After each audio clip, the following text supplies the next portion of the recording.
vor să o cunoască sau vor să o atace, nu-mi dau seama încă. De aceea am închis cu turtă candy.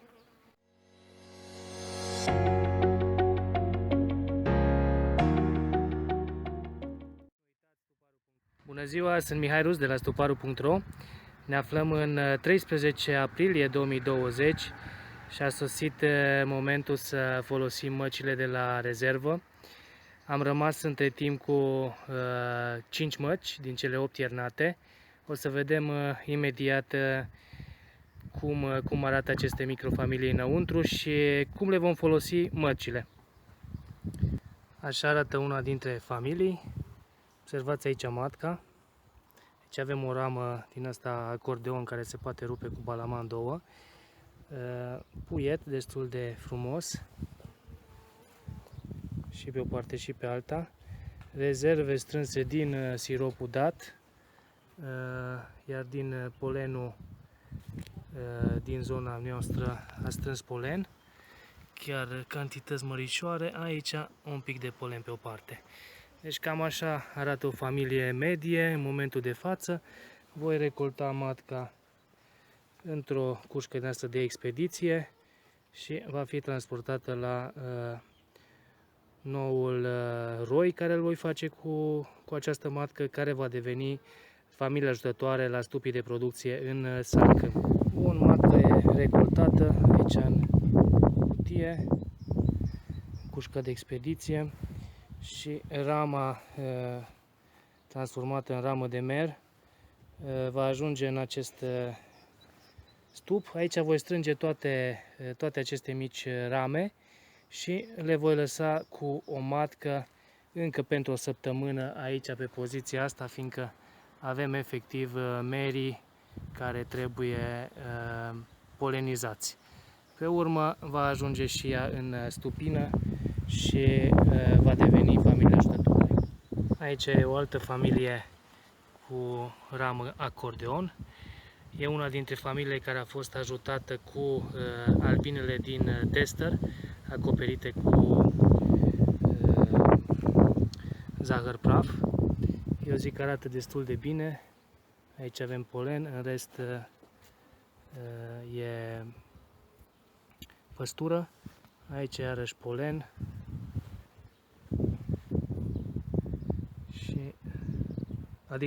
Puiet. Și se observă iarăși puiet și miere.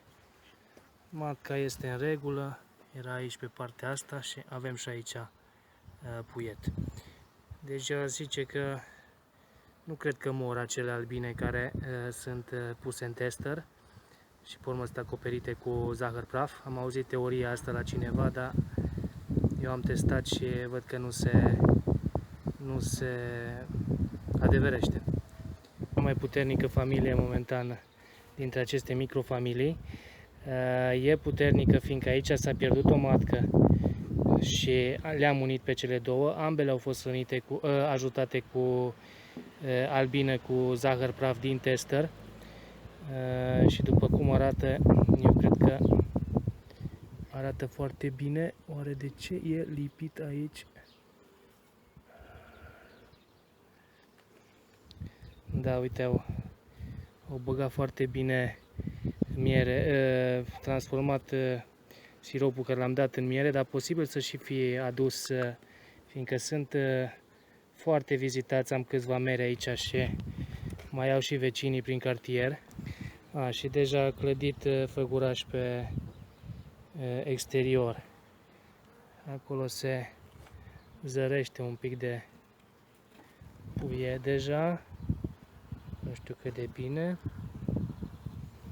dar oricum, vedeți că e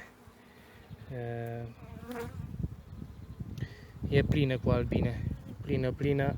În scurt timp ar fi trebuit lărgită aici dacă nu interveneam acum. Așa arată ramele care au fost înainte în nucleu. Aici e matca care va fi dată la familia asta extinsă din toate microfamiliile. Aici am mai adăugat niște rame chiar și cu foi. Le voi folosi în momentul când voi face nuclei de împerechere, deci toate aceste rame vor fi refolosite din nou. Mai am ceva hrană dată și se poate închide. Doar trebuie să introducem matca. Am zis că o introduc cu un pic de zahăr ca să nu fie probleme, că sunt albine din mai multe familii și totuși să nu avem probleme. Așa arată, asta e tot. Va rămâne în locul celor 4 sau 5 familii care erau și se vor strânge toate albinele zburătoare aici. Am ajuns în stupină și suntem pregătiți să facem roii. Avem aici lăzile pregătite, vor fi câte 2 lăzi în fiecare, câte 2 roi în fiecare ladă. O să le dăm 4 rame cu puiet aici la mijloc. Avem aici rame cu ceva rezerve de miere și de păstură. Dincolo la fel. Și o să vedeți, avem ramele de data trecută, cu ramele cu puiet urcate sus în magazii. Au fost scuturate ca să ne asigurăm că nu am luat și matca. Acum s-au urcat din nou albinele pe ele. Avem și ceva rame cu puiet necăpăcit ca să chemăm doicile să urce pe rame și doar vom lua ramele cu puiet și le vom pune în lăzile goale. Vom mai scutura ceva albine dacă trebuie în plus și cam asta e tot ce facem pentru popularea roilor. Cam așa arată în momentul de față magazia mai plină, au început să o căpăcească sus. Aici e prima magazie, observați gratia Hahnemann acolo și observați cât de plină este de albine. Aici sunt cele 4 rame cu puiet pe care le vom scoate și le vom da în roi. Vor constitui roii, de fapt. Este și seara, albinele sunt strânse. Aici o ramă cu puiet necăpăcit, nu are atât de multe albine pe ea.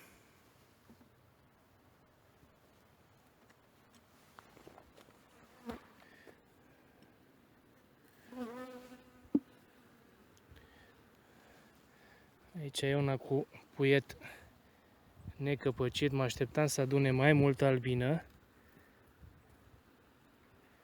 Da, văd că nu a adunat foarte multă.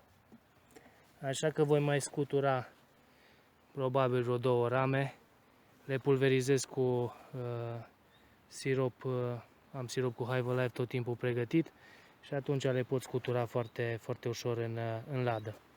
Observați, mai am acolo rame cu puiet căpăcit pentru constituirea acestor roi timpurii. Așa arată roiul.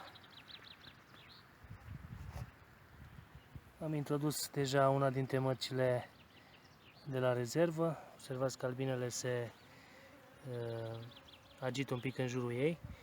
Au timp 24 de ore să roadă zahărul candy și să o elibereze. Și la fel voi adăuga și în partea cealaltă și în cealaltă cutie. Apoi vor fi duse acasă 3 zile, unde le voi ține închise în beci. Le voi da sirop în perioada asta ca să-și facă de lucru. Și după aceea o să le aduc înapoi în stupină. Aici voi împărți fiecare din acest tub mari în 2 și voi așeza câte un roi ca și familia ajutătoare peste el. Vom vedea asta undeva în 3 zile. Sunt la locația superioară, peste acele tufe. Aici, cum vă spuneam, stupii sunt un pic mai mici. Tot cu 2 măci, însă am avut o pierdere. Observați, aici am un cui pe un singur corp, un cui pe 2. Aici am avut pierdere o matcă și atunci a rămas o matcă pe 2 corpuri. Aici am un cat cu miere, cadou de la matca care a pierit și atunci, nemai având albinele să crească puiet, efectiv au umplut cu miere. Aici, în jos, am o matcă mai bătrână, care de fapt e selecționată din stupină, care fiind bătrână nu s-a mișcat chiar așa bine, deasupra o matcă tânără. Și aici am o posibilă selecționată pentru anul ăsta. Însă, chiar dacă s-a mișcat destul de bine, a strâns, are un cat aici cu miere, este aici un cat gol și destul de multă miere în cuib. Un pic nu-mi place că prea concentrat miere în cuib și are deja căpăcele. O să o mai vedem în săptămânile următoare și pe urmă ne decidem din care voi trage anul ăsta. Tot dintre a mea sau din asta nouă. Bun, să vă arăt și ceilalți doi roi. Cam așa arată. Acum urmează doar să le dăm mătcuțele și să le lăsăm să-și facă treaba.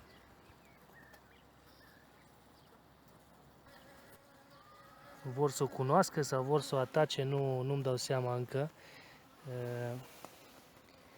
De aceea am închis cu turtă candy pe o parte și va fi eliberată doar în 24 de ore.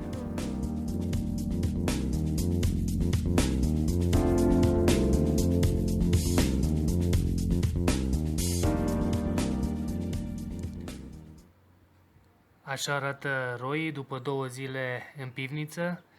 Aseară i-am deschis și am urcat aici sus pe o debara și pe o grămadă cu lemne ce am afară. O să participe și ei la polenizarea merilor din mica mea livadă. Din câte am observat, adună deja polen, deci asta e un semn clar că măcile ar trebui să fie acceptate și ouă probabil în spațiul eliberat de puietul care eclozionează. Eu vă urez o zi bună, mulțumesc că îmi urmăriți canalul și numai bine. Nu uitați, tuparu.ro înțelege pasiunea și afacerea dumneavoastră. Multă sănătate!